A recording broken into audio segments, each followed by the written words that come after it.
is the Girl Chat International podcast.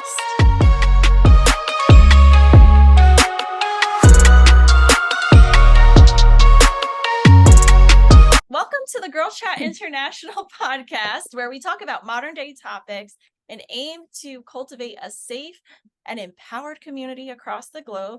I'm Aubrey, and this is my co-host, Hersyn. I'm Hersyn. And let's get right into it. But actually, first, shout out to the various countries following us. I'm going to give a personal shout out to Singapore. Hey, Singapore. Love you. Thank you for listening. Hersyn, do you want to shout Singapore. Terima kasih. I love it. Awesome. So every week we will probably start shouting out different countries. So if you don't hear yours being shouted out, listen, and we're going to shout you out. So our question for you all, the listeners, to get to know us for today is, what is a highlight that you've had in the last month? And we're recording this in August. So what's an August highlight? I can go first. Because I'm thinking about it. So you can go first. Yeah. Yes. So mine was going to the Jonas Brothers concert. Their first opening weekend for their world tour was in New York City at Yankee Stadium. I went to night 2. Highlight. It could have been the best day of my entire year. I'm not really sure, but it was amazing. It was huge. There were fireworks. My sister and I happened to get really close seats. We didn't realize how good the seats were that we got until we got there. And it was just phenomenal. Phenomenal. Best night ever. We made the friendship bracelets. Cute. Yeah, that's my Eras tour. Yeah. Okay.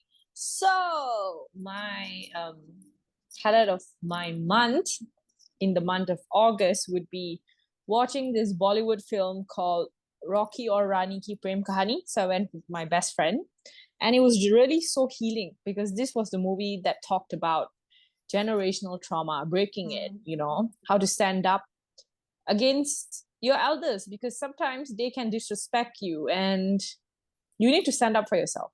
To all my Desi girls, Desi boys out there, you'll know this movie, because this movie was a really great Bollywood comeback after years, because all the movies that they've been producing before this were trash, and this movie really stood up. Like, it really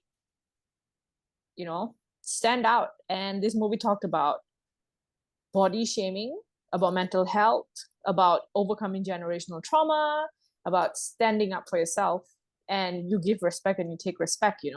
So yeah, so this was the highlight of my month because I spent it with my best friend, and it's always so healing to be with your best friend and to watch these movies. Yeah, so that was my highlight.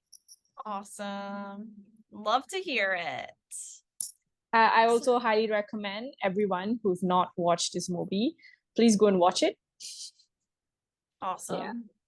Yeah. So it shows us, just based on what we both shared, the importance of, one, getting out of the house, getting out with people very close to you. For example, I went with my sister. Jonas Brothers has been our thing since we were like 12 and 10. So it's just like a bonding thing for us. But going to these events, these movies, these concerts with friends, and just having core memories with them, it's what makes life just worth it. Just these moments. And so if you're listening to this today, call up one of your close friends or a family member and go to the beach, go to a park. If you're in a cold area right now, cold climate, go to the movies, go to the mall. Just time, the quality time, which is amazing because today we are going to talk about love languages. And love languages are really helpful. If you don't know what your love language is, you need to get on your computer, your phone, your tablet, and you need to take the love languages quiz. All you have to do is Google love languages quiz, and it pops up the first thing you see. There's the quiz. Essentially, what this is helping us to know more about ourselves is, how do we prefer to receive love? And what makes us feel loved? And then something else that we'll talk about is, how do we like to give love or show love? But then, to get a little bit more complicated with it, it's important to know, what are other people's love languages and how do they receive love? And how can we tweak the way that we show people we care based on their preferences? So both Hersyn and I, we took the love languages quiz, and you're going to get a little exclusive because we are going to share our results. So Hersyn, how about you share your results first? Before I share my results, since these are exclusive, so make sure you follow us on our YouTube channel to see our results, and our Instagram, because we'll be sharing on Reels and YouTube videos as well. So Yes, here's my and results. oh, when you follow us on YouTube, make sure that you are typing in girl with a capital G, chat with a capital C, international with a capital I, or you will not find us right away. So Girl Chat International. Okay, so here's my results. So basically, this is the quiz from fivelovelanguages.com. You can take this quiz that we took, and you can share it with us as well. Share it with us on Instagram, send us a DM, or you can comment on our YouTube channel and share your results, and we'll definitely reply you back, So here's my results. Can you see? Yes. Yes. Okay, so 30% quality time, 20% physical touch, 20% receiving gifts, 17% acts of service, and 13% words of affirmations. So definitely I'm a quality time girly. And funny for me, I'm also a quality time girly. I got 30% for quality time, 27% words of affirmation, 17% physical touch, 17% acts of service, and 10% receiving gifts. Love that. So, okay, tell me more. What were you going to share about your sidebar? 5 love languages. When you take it on their website, the fivelovelanguages.com, you can even get them to break it down for you in like a pie chart format too. And they even break down what each of those even mean, which is really cool. But Hersyn, I know you wanted to share some of your reactions to your results, so passing it back over. I was just gonna talk about my love language being quality time. I think since day one, you as my friend know that actions matter a lot to me compared to words. So if you say, you love me, I think like, when are we going out? When are we going to spend time? To me, the time matters more than words, to spend time with you. Because I feel like when you're spending time with someone, it's someone giving you their undivided attention and engagement during shared activities and conversations. This focused time together, free from distractions, signifies. Sometimes it happens. Okay. So signifies deep love and connection, nurturing the bond between couples and friends. So to me, quality time matters a lot. I want to hang out with my friends. I want to be like, tell me more. I'm listening, baby. Yeah, absolutely. Yeah. How about you? What do you want to say about your love language? So for me, it's very interesting because yes, I got 30% quality time, 27% words of affirmation. And I would say, depending on my mood, state of mind, maybe even the relationships, whether I'm in a relationship or the way that friendships are going, I think I switch between each of them. So sometimes it's words of affirmation, sometimes it's quality time. But quality time, in dating, I should say, if it's a first or second, third date, that quality time is really important. I'm not toxic though. Like I'm not asking these random men that I barely know to spend all their time with me. But what I notice is something that gives me the ick, if it's one of those first 3 dates, is if the guy barely shows an interest in spending that time. So he'll say, call me when you're out of work, or send me a text when you get out of work and we'll figure it out. That's kind of icky, because then I reach out and I'm like, hey, I'm done. Want to meet? Are we meeting now? And then they kind of brush me off a little bit. Oh, I'm not ready yet. Could you meet in an hour? I have a feeling that the reason that icks me out so much is because it's showing me that like they're not taking the time seriously, which is kind of interesting. An aha moment that I've had recently. Just by reflecting on the love languages last night, I had that aha moment. But then also when I've been in relationships or friendships, I love just sitting with my friends or whoever, my family, and just, even if there's not a lot being spoken, but I do talk a lot, so usually there is a lot of words being shared. But just the having them around, it's like heartwarming. I love being around people. I would consider myself an extrovert because I gain energy from being around my people. So quality time is huge. It feels so awesome when people give you their undivided attention. I just love that. It makes my heart warm. And then shifting over to words of affirmation, I find I save really nice text messages people send me, or handwritten cards or notes that people give me. Any nice, kind emails from students. Those words of affirmation, they mean so much. I'm just thinking about hearing that from work or friends or romantic.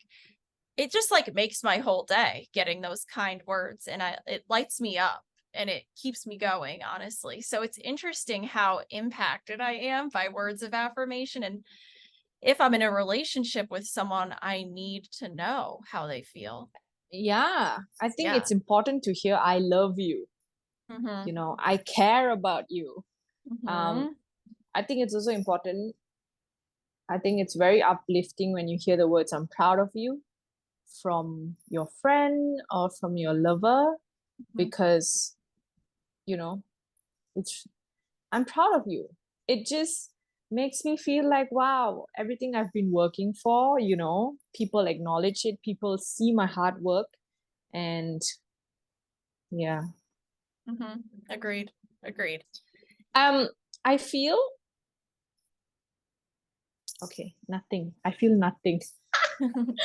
I have a question, Yeah. because the one that was last on the list with 10% was receiving gifts. What was your last one? Okay, Last hold place. on. Let me open up. My last place is words of affirmations at 13%. Oh, wow. Okay, that's hilarious. So it's like 30% quality time, and then followed by physical touch and receiving gifts, both at 20%. Mm-hmm. Oh, wow. So you do like the gifts. I love the gifts. I love the hugs and the Mm-hmm. holding hands and the touchy feely. But receiving gifts, because it shows me that you thought about me to get that gift. Mm-hmm. You remembered what I like, and you got me that. Yes. It shows And that you it's funny because I love giving gifts. So when we think about the way we receive love versus the way we show it, could be different. I tend to, if I see something that reminds me of people, I will buy it and gift it to them or send it their way. And it's one of my ways of showing people I care for you, I love you, and I'm thinking about you. These little cute things. It's usually sentimental. I'm not out here like seeing a Tiffany's bracelet and buying it and sending it off. It's more sentimental gifts, or like, so that people feel like loved. That's always my goal with the gifts. So I do notice I really enjoy doing that. I Whether can't wait to it's- receive gifts from you. Yeah, exactly. I have to figure out how much it costs to ship things to It's Malaysia. okay. We'll meet halfway, and And then that's you when can you'll give get your me. gifts. So that's what I should Yeah. do. For now, I just have to collect things. And then whenever we meet, I'm going to be like, hey, here's the gifts from all the years. So I have a friend. She's like my big sister. She always collects gifts and she gives it to me whenever we meet. So it's like a bunch of gifts. So to my big sister, if you're hearing this, you know it's you because you always do that. So I think I really like that, because like you get to open like so many small gifts and it's really cute, you know?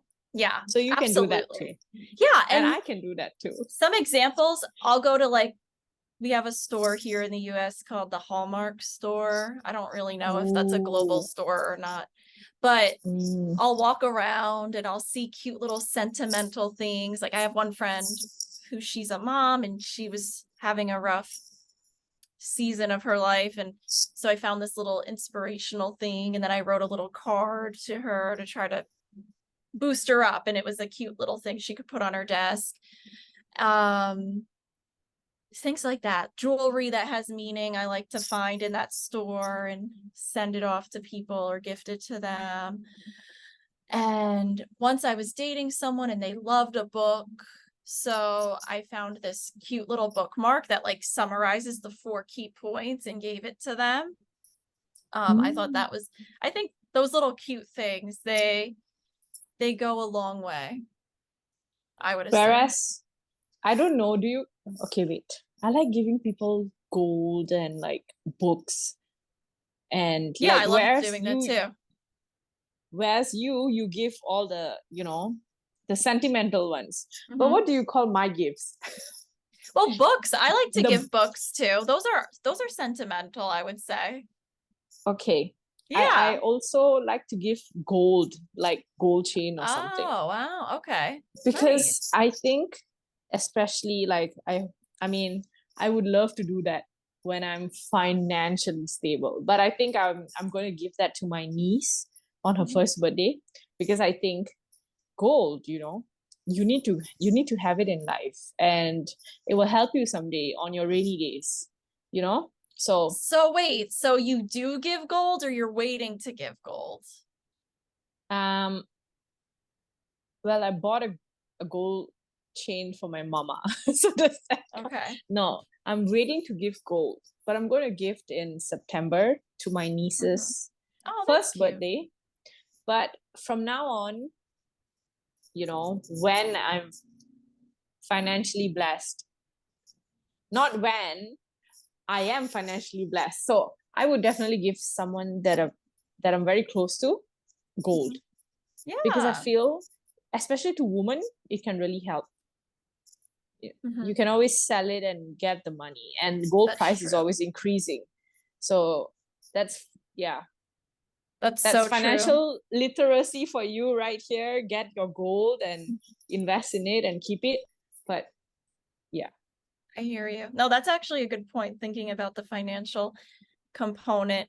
What other gifts have you given people to show your love? I've always given people like jewels, so like set of earrings and a set, like earrings and necklace, a set. And then I've also, I love giving people makeup, especially like my friends who really like makeup. So like Fenty Beauty lip gloss, or like Huda Beauty's eyeshadow palette, something which they use it on a daily basis. Like you gifted someone the bookmark, right? Which they will definitely use it because they're an avid reader. So like, yeah. I think I like giving more like girly gifts, like makeup, and because I think all my life I've been surrounded more with women. But you know what? I'm a very big-hearted person. So when I was young and I didn't know better, I used to give gifts to boys because, I used to think that if I give, so these are like my crushes, right? So if I think Mhm. that if I give them like a $50 t-shirt, they would like me. They would return the favor and they would like me back and we'll be in relationships because, the pick me, choose me energy. And but that clearly didn't work out. But I'm still glad that I, gave them that You put because yourself out there. yeah, I gave it my all and they like it and they wore it, just that maybe the feelings weren't mutual, but still. But also a reminder to all the young girls listening to this, please do not break your bank and give a guy a $50 t-shirt. Like, don't do that. Like, Mm-mm. Mm-mm. He should yeah, be getting you $50 flowers. exactly. Okay, maybe not $50 because when you were younger, I don't think he's also young. I don't think he has that money. But So if you're young, so when we say young, because technically everybody's young, but if you're in high school or college, I don't really think it's appropriate at that we don't stage in your recommend. life to Yeah. be, as a means of getting love, gifting these expensive, Mm, lavish gifts. And lavish in high school and college is like $50. That's a lot of money to be dropping on someone that you have no ties to or commitment to. And you could end up getting hurt. And we don't want you to yep. think that you need to buy your love. And then for those of you who Yes. are beyond college, I don't want you to buy your love either, because I actually, in my roles, I hear people who are like our age demographic, late 20s, early 30s demo, who they're still buying the love of people. Yeah. And they're going all out. They're like spending almost $1,000 on a gift way too soon. And here's the thing, gifts are awesome. And like when you're in a loving, committed relationship and you want to surprise the person you love, oh my gosh, go for it if you have the means. But so early on, that can, as a therapist, I would Mm-hmm. challenge someone who's 30 years old and they find themselves, oh, I went on one date with this guy and I already got him a $1,000-something Rolex. I'd be like, where do you think that's coming from? Because that's love bombing. So something's going Ah, on where, as adults, if we feel the need to go lavish to earn someone's love, usually that means you felt that you were less than growing up and you had to prove yourself to others. And also, what else do you do in relationships that might be too much too soon? And why is that happening? Is it a fear of abandonment? And also, for those of you who have a man who's just throwing things at you, actually, I know so many women in their late 20s, early 30s, men who they're not even with, and these men have been like 35 years old. They will give them so many gifts that are very expensive, and they're not even in a relationship yet. And then those women are like, oh my gosh, what's going on? And it's like, girl, you are being love bombed. They are trying to buy you. But sidebar, that's also so different from high school. Like a lot of young girls, they go through that thing of, oh, let me buy him something. And it's really cute and innocent. But girlies, it's okay. You don't have to do that. yeah. Send notes, send cute little notes to each other, and maybe like We should share be in gum. our feminine energy and we deserve someone of masculine energy who is in their provider mindset. So all the girls listening to this, do not buy love. Mm-hmm. Yeah. Unless you're already in an established relationship, then that's fine. Mm-hmm. Exactly. There needs to, Okay. and do it on your time. Your time, because I have Mm. also heard that where women especially feel pressured. Oh my gosh, he likes this and this. I need to buy it now. No, do it when you feel secure in the relationship, safe in the relationship, loved. You're in a relationship where there are no, what's the word I'm thinking of? Ultimatums or highs and lows and roller coaster. When you feel safe and at peace and at rest, it'll feel right. I once had a guy say to me, "Oh, you don't do lavish things for me like my other." Bro, we haven't been together that long and it hasn't been the right moment.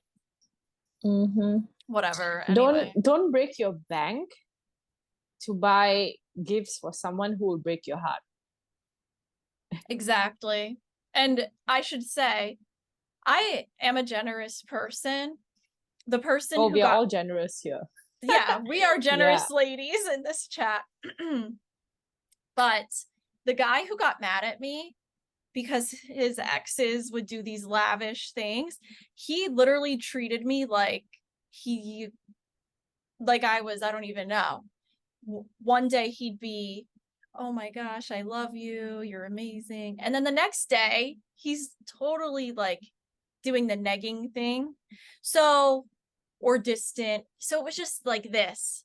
So how, if I'm getting treated like this, I shouldn't be dropping almost $1,000 on an expensive gift. That's absolutely ridiculous. But if someone's going to give me quality time, they're not going to ghost me, they're not going to change their mind about me.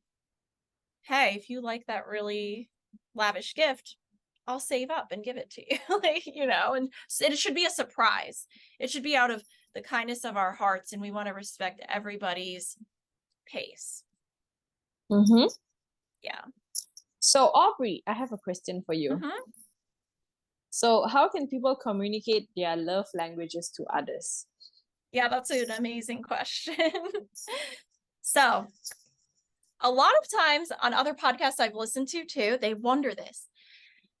And funny enough, for me in relationship, I will literally say, "Hey, have you heard of the love languages before?" And sometimes they say, she's going straight in. I go straight in. And they'll either say no or yes. And if they say no, I'll say, "Okay, let's take the quiz together." And we just sit there, we take the quiz, and then we talk about it. And we just compare. And then I say things like, "Okay, so for you, what does your best quality time look like?" If they score high on quality time. And for some partners, that might be, you know, sitting on the couch and just watching TV and ordering in. And for others, it's, you know, I like when we adventure together. So listening, because every partner will be different with their response to that question. If they get 0 on something, that's amazing to know. And you can even ask them, tell me like, why is that 0? What happens if people give you a gift? And they might say, "I feel nothing when I get a gift." So I do the blunt approach.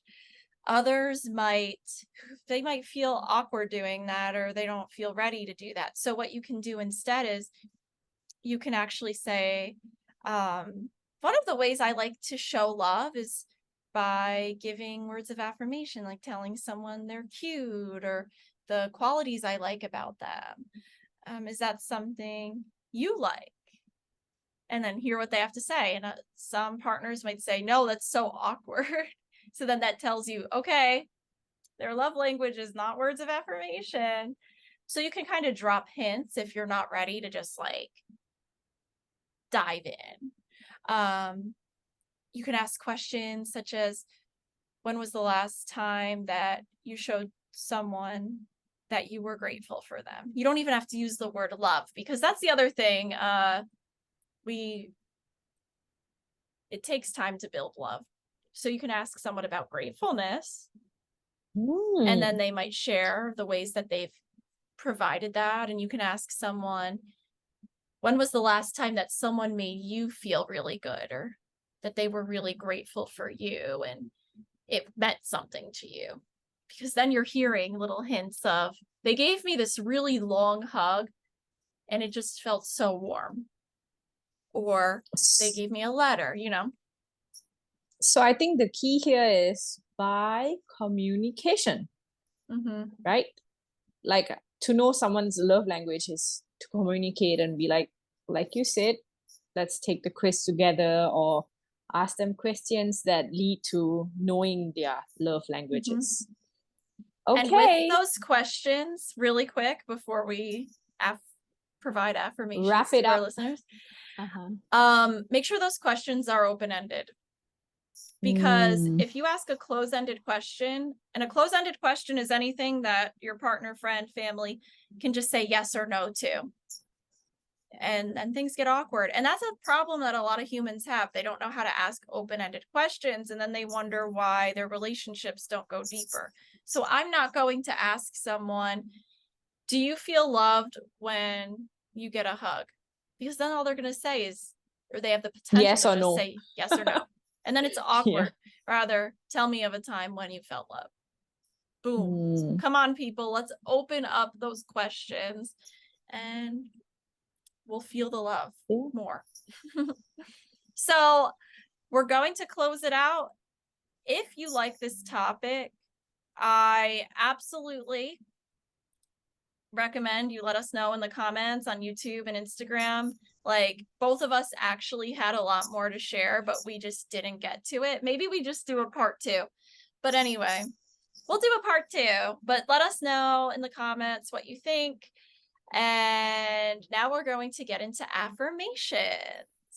So the affirmation that I have for you all today is, you are so strong. And maybe you're being really tough on yourself right now, and you don't think you're strong because you're crying, you're feeling depressed, you're feeling anxious. But actually, by feeling that, that's strength.